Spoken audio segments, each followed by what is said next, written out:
नमस्कार दोस्तों, मेरा नाम है दिव्या। स्वागत है आपका मेरे YouTube चैनल पे। तो गाइस, जैसा कि आपने थंबनेल पर देख ही लिया होगा, आज की इस वीडियो का टाइटल है व्यक्तित्व अध्ययन के उपागम। तो गाइस, आज की इस वीडियो में हम बात करने वाले हैं कि पर्सनैलिटी को पढ़ने के कौन कौन से तरीके होते हैं। तो गाइज मैं आपको बता दूं कि यहाँ से आपके 1 से 2 क्वेश्चन एग्जाम में हमेशा मिलते हैं। ठीक है, तो कुछ क्वेश्चन यहाँ से फैक्चुअल भी पूछा जा सकता है या फिर इसमें आपको पेडागोजी से रिलेटेड भी क्वेश्चन पूछा जा सकता है। तो अगर आप प्रीवियस ईयर को पढ़ेंगे तो आप देखेंगे यहाँ पे हमेशा इस टॉपिक से 1 से 2 क्वेश्चन एग्जाम में मिलता ही है। तो गाइज मैं आपको बता दूं कि वैसे तो आपने इस टॉपिक को बहुत बार पढ़ा होगा, गाइड से पढ़ा होगा, बुक से पढ़ा होगा, ठीक है, या चैनल्स के थ्रू भी पढ़ा होगा। बट हम जब इसको पढ़ते हैं तो हम इसमें सिर्फ फैक्चुअल चीजें पढ़ते हैं, बहुत सारे नाम पढ़ते हैं, उनके बारे में उन्होंने क्या क्या बताया इसके बारे में पढ़ते हैं। बट इतने सारे नाम और इतने सारे जो वर्ड्स हैं वो डिफिकल्ट हो जाते हैं हमारे लिए याद रख पाना। तो उसे मैंने आज ट्रिक्स में कन्वर्ट किया है। तो हम इस वीडियो में इस कंटेंट इस टॉपिक को ट्रिक्स से पढ़ेंगे ताकि हम इसे अपने माइंड में अच्छे से सेट कर पाए। तो गाइज, वीडियो में आगे बढ़ने से पहले मैं आपको बता दूं कि इस तरह की ट्रिक्स वाली और भी बहुत सारी वीडियोस हैं। साथ ही साथ REET preparation, CTET preparation, 3rd grade 2nd grade preparation से रिलेटेड बहुत सारी वीडियोस ऐसी हैं जो मैंने चैनल पर डाली हुई हैं। तो आप मेरे चैनल पर चेकआउट कर सकते हैं। साथ ही साथ डिस्क्रिप्शन में आपको सभी लिंक मिले जाएंगे, वहां से आप चेकआउट कर सकते हैं। तो गाइज, अगर आप मेरे चैनल पर नए हैं तो आप मेरे चैनल को सब्सक्राइब कर लें। तो चलिए गाइज, वीडियो को स्टार्ट करते हैं। तो गाइज, बात करते हैं हम अपनी फर्स्ट अप्रोच की। फर्स्ट अप्रोच यानी पहला उपागम है हमारा टाइप अप्रोच। ठीक है, टाइप अप्रोच का मतलब क्या है यहाँ पर? प्रारूप उपागम। ठीक है, टाइप अप्रोच हिंदी में बोलते हैं प्रारूप उपागम। अब गाइज, यहाँ पर आपको बहुत सारे नाम देखने को मिलते हैं, जैसे हिप्पोक्रेटस है, रोजरमैन है, फ्रीडमैन है, ठीक है, शील्ड है, मतलब शेल्डन है, क्रेशमर है। तो बहुत सारे नाम यहाँ पर आपको मिलते हैं। अब गाइस, बात ये आती है कि हम इसे याद कैसे करना है। तो इसके लिए एक ट्रिक बनाई है मैंने। इसकी ट्रिक है फ्रीडम टाइप वाले यंग हाइप लोग। ठीक है, फ्रीडम यानी आजादी से जीने वाले लोग। ठीक है, तो फ्रीडम टाइप वाले यंग हाइप का मतलब गाइस होता है किसी भी चीज को बढ़ा चढ़ा कर कहना। ठीक है, तो यंग हाइप लोगों के रोज का क्रश, रोज मतलब उनका डेली का क्रश, मतलब कि उनकी पसंद, उनकी इच्छा, ठीक है, का रोज का क्रश शील्ड को चरना होता है। अब यहाँ शील्ड को चरना से कोई भी इसका मतलब सेंस कुछ नहीं है। ठीक है, इसका कोई मतलब नहीं है, उसका कोई फैक्चुअल मीनिंग नहीं है। सिर्फ यहाँ पर मैंने वर्ड्स को कनेक्ट किया है एक दूसरे के साथ ताकि वो नाम है आपको याद रह जाए। ठीक है, तो इसका कोई मीनिंग नहीं है, सिर्फ ट्रिक है। तो अब ट्रिक की बात करते हैं। फ्रीडम टाइप वाले यंग हाइप लोग। ठीक है, तो फ्रीडम का मतलब यहाँ पर हो जाएगा फ्रीडमैन। ठीक है, फ्रीडम से यहाँ मतलब फ्रीडमैन। टाइप से यहाँ पर हो जाएगा टाइप अप्रोच यानी प्रारूप उपागम। ठीक है, वाले यंग हाइप लोग, यंग का मतलब यहाँ से हो जाएगा युंग। ठीक है, हाइप से यहाँ पर हो जाएगा हिपोक्रेटस। लोगों के रोज का क्रश, रोज का मतलब यहाँ पर हो जाएगा रोजरमैन का क्रश, क्रश से मतलब हो जाएगा क्रेशमर। ठीक है, शील्ड को चरना यानी शील्ड से हो जाएगा यहाँ पर शेल्डन। को चरना, चरना से यहाँ हो जाएगा चरक संहिता। ठीक है, चरक संहिता यहाँ पर हो जाएगा जैसे वात पित्त कफ, जो उन्होंने टाइप बताए थे उसके बारे में। तो ये एक ट्रिक है। ठीक है, फ्रीडम टाइप वाले यंग हाइप लोगों के रोज का क्रश शील्ड को चरना होता है। ठीक है, तो इसको याद करना है। फ्रीडमैन, टाइप से टाइप अप्रोच, यंग से युंग, हाइप से हिपोक्रेटस, रोज से रोजरमैन, क्रश से क्रेशमर, शील्ड से शेल्डन, चरना से चरक संहिता। ठीक है, वात पित्त कफ। तो ये है आपका टाइप अप्रोच। यानी कि गाइस, इसमें जितने भी नाम आ रहे हैं आपके, ठीक है, वो सब किससे रिलेट करते हैं? टाइप अप्रोच से। तो यहाँ से एक डायरेक्ट क्वेश्चन बनता है। जैसे यहाँ पर क्वेश्चन आपका बन जाता है कि युंग जो है वो कौन से उपागम से संबंध रखता है। ठीक है, या फिर आपसे इस तरह से भी पूछा जा सकता है। आपको 4 ऑप्शन में 4 नाम मिल जाएंगे अलग अलग, और उसमें पूछा जाएगा कि इनमें से कौन सा प्रारूप उपागम से संबंध रखता है। ठीक है, या टाइप अप्रोच से रिलेट करता है। तो आपको ध्यान रखना है, ये सारे नाम हैं, ये सब किससे रिलेट करते हैं? आपके टाइप अप्रोच से रिलेट करते हैं। तो यहाँ पर आपको नेम भी दिया जा सकता है या आपको स्टेटमेंट भी दी जा सकती है, अप्रोच भी दी जा सकती है। तो आपको दोनों तरह से इसको याद करना है। ठीक है, तो ये इस तरह से आप याद करेंगे तो आपको इजीली लर्न हो जाएगा। अब सेकंड बात करते हैं हम अपने सेकंड अप्रोच की। तो यहाँ पर जैसे मैंने आपको बताया, एक होता है टाइप अप्रोच। तो गाइस, टाइप अप्रोच में तो क्या होता है कि हम विशेषताओं का मापन करते हैं। विशेषताओं का मतलब किसी की भी कैरेक्टरिस्टिक्स। ठीक है, जैसे उसका बॉडी लैंग्वेज कैसा है, वो किस तरह से दिखता है। ठीक है, आयताकार है, गोलाकार है, ठीक है, किसी की आकृति लंबी है। ठीक है, इस तरह से मतलब उसकी जो विशेषताएं होती हैं, जो कैरेक्टरिस्टिक्स होती है, जो हमें दिखती है, ठीक है, स्ट्रक्चर जो है, उसका मापन करते हैं, उसका मेजरमेंट करते हैं, ठीक है। और यहाँ पर क्या होता है, ट्रेट उपागम। ट्रेट उपागम का मतलब होता है, ट्रेट का मतलब होता है गुण, किसी के भी गुण। तो उसके गुणों को देखकर हम उसके बारे में अंदाजा लगाते हैं, उसके व्यक्तित्व को पहचानते हैं, ठीक है, यानी किस तरह के गुण वाला इंसान है, ठीक है। तो जैसे किसी के सात्विक गुण होते हैं, यानी किसी के सात्विक का मतलब यहाँ पर हो गया किसी के अच्छे गुण होते हैं, अच्छा व्यवहार होता है, ठीक है। तो उस तरह से है।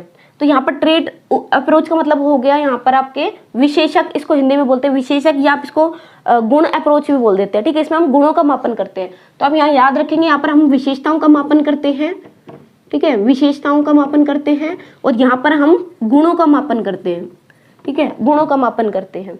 तो इसके अंदर सिर्फ 3 ही नाम हैं, आलपोर्ट, कैटल और आइजैक, ठीक है, आलपोर्ट, कैटल और आइजैक। तो इसको याद कैसे करना है, इसकी छोटी सी ट्रिक है बिल्कुल, ऑल आई कट, यानी सब कुछ मैंने ही कट किया है, ऑल आई कट। अब ये कोई सेंटेंस नहीं है, कोई मीनिंगफुल सेंटेंस नहीं है, ठीक है, ये सिर्फ मैंने इसको वर्ड्स को जोड़ दिया है, कनेक्ट किया है, ठीक है। ऑल आई कट, इसका मतलब क्या है, ऑल से यहाँ पे क्या बन जाएगा, ऑल पोर्ट, ठीक है। आई से क्या बन जाएगा यहाँ पर, कैटल, सॉरी आई से यहाँ पर बन जाएगा आइजैक, और कट से हो जाएगा यहाँ पर कैटल, ठीक है। All I cut, all I cut, ये ट्रेट उपागम है, ठीक है, ऑल आई कट। तो ऑल से क्या बन जाएगा, आलपोर्ट, ठीक है, आई से हो जाएगा आइजैक, और कट से हो जाएगा यहाँ पर कैटल। इस तरह से 3 नाम आपके ट्रेट उपागम के अंदर आ जाते हैं, ठीक है, ट्रेट अप्रोच यानी विशेषक उपागम के अंदर आ जाते हैं। तो इस तरह से नाम आपको याद रखने हैं। इसके बाद हम बात करेंगे अपने नफ्रायडवाद की। तो गाइज वहां से एक क्वेश्चन 100% श्योर है कि आपको एग्जाम में मिलने वाला है, ठीक है।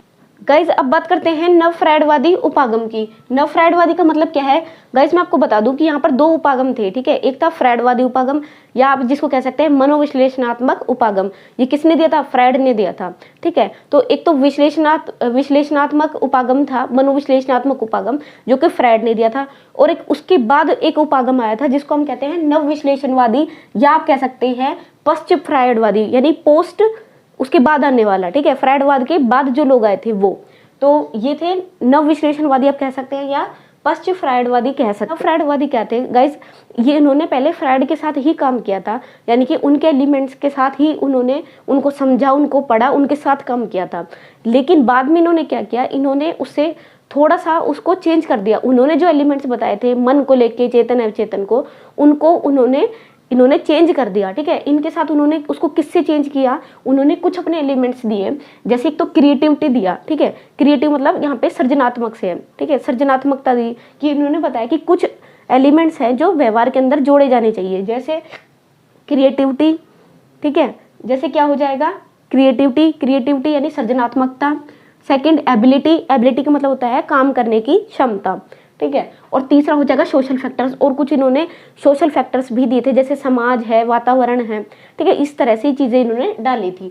तो ये थे नव फ्रायडवादी, जो फ्रायडवाद के एलिमेंट्स में कुछ अपने एलिमेंट्स को उन्होंने रिप्लेस किया था अपने एलिमेंट से, ठीक है। तो उन्होंने क्रिएटिविटी यानी सृजनात्मकता, एबिलिटी यानी कि क्षमता, और सोशल फैक्टर यानी कि समाज के कुछ कारकों को इम्पोर्टेंट माना था, ठीक है। तो इसकी ट्रिक है कि कौन कौन से लोग हैं, कौन कौन से साइकोलॉजिस्ट थे जो इससे जुड़े हुए थे, ठीक है, नव फ्रायडवादी। तो यहाँ से डायरेक्ट क्वेश्चन आपको मिल जाता है कि जैसे किसने क्या बताया था। अब जैसे तो ये भी बन सकता है कि नव फ्रायडवादी में इनमें से कौन सा है जो रिलेट नहीं करता है या करता है, ठीक है। या सेकंड इस तरह से बन सकता है कि यहाँ पर कुछ इनकी जो इन्होंने जो इम्पोर्टेंट जिन पे बल दिया था, ठीक है, उन चीज़ों को भी इंक्लूड किया जा सकता है। जैसे आपसे कई बार पूछ लिया जाता है कि जैसे कोग्निटिव डेवलपमेंट से रिलेटेड पूछ लिया जाता है कि ठीक है, मानसिक क्षमता से रिलेटेड किसने कहा था कि मानसिक क्षमता को बढ़ाया जा सकता है, ठीक है, उसकी गति को बढ़ाया जा सकता है। किसने कहा था कि समाज को यानी सामाजिक कार्य इंपॉर्टेंट होते हैं, ठीक है। तो इस तरह से प्याज से रिलेटेड है या वाइगोत्स्की से रिलेटेड है। तो उनकी जो थ्योरीज होती है ना, उनके अंदर जो मेन चीज़ है, मेन जो फोकस किया जाता है जिस बात पे, उस चीज़ को कई बार क्वेश्चन के फॉर्मेट में आपसे पूछ लिया जाता है, ठीक है। तो इसी तरह से यहाँ भी इनके अपने अपने दृष्टिकोण हैं, ठीक है, इन्होंने अलग अलग चीज़ों पे बल दिया है, उसी को हम पढ़ने वाले हैं। तो यहाँ से आपको डायरेक्ट क्वेश्चन मिलेगा, ज़रूर एक क्वेश्चन मिल सकता है, ठीक है। तो अब इसकी ट्रिक क्या है, तो मैं आपको पहले बता दूँ कि नव फ्रायडवादी में कौन कौन आते हैं। तो सबसे पहले इसके अंदर आता है एक कार्ल जूंग, ठीक है, एक आता है इसमें आपके अंदर हार्नी, ठीक है, कैरोल हार्नी इनका नाम है, ठीक है। एक होता है एडलर थे इसमें, और कौन थे, एक थे इसमें फोम, ठीक है, फ्रोम, एक थे इसमें एरिक्सन, ठीक है। इन साइकोलॉजिस्ट को किस में डाला जाता है, नव फ्रायडवादी उपागम से जोड़ा जाता है।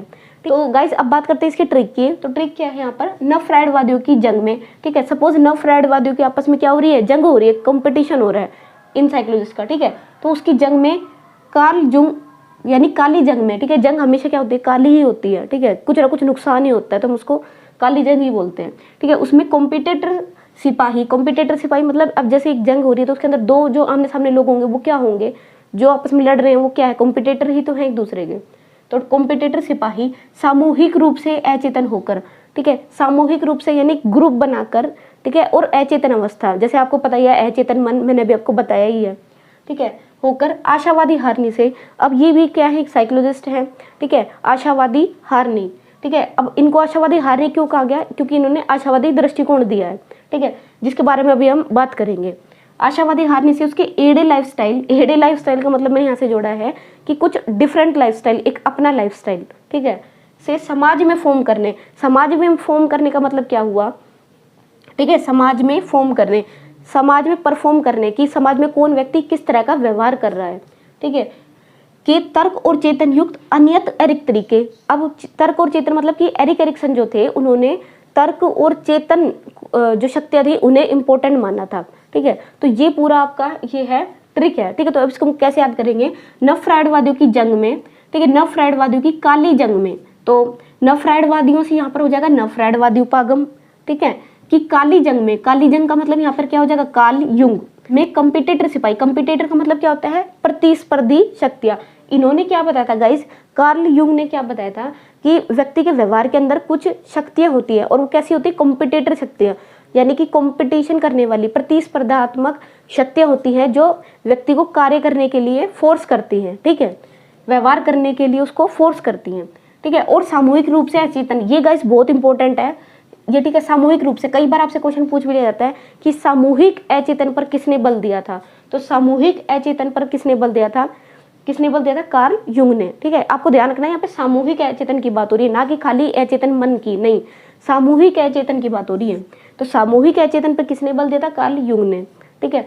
होकर आशावादी हारनी से क्या हो जाएगा, तो कार्ल युंग ने क्या क्या बताया था, एक तो कंपटीशन यानी प्रतिस्पर्धात्मक शक्तियों के बारे में बताया था कि व्यक्ति के व्यवहार में क्या होती है, प्रतिस्पर्धात्मक शक्तियां होती है, ठीक है, जो कि उसको व्यवहार करने के लिए फोर्स करती हैं। सेकंड क्या बताया था इन्होंने, किस पे बल दिया, सामूहिक अचेतन पर बल दिया था। तो इस तरह से दो चीजें इनके अंदर जो आपको फोकस करनी है।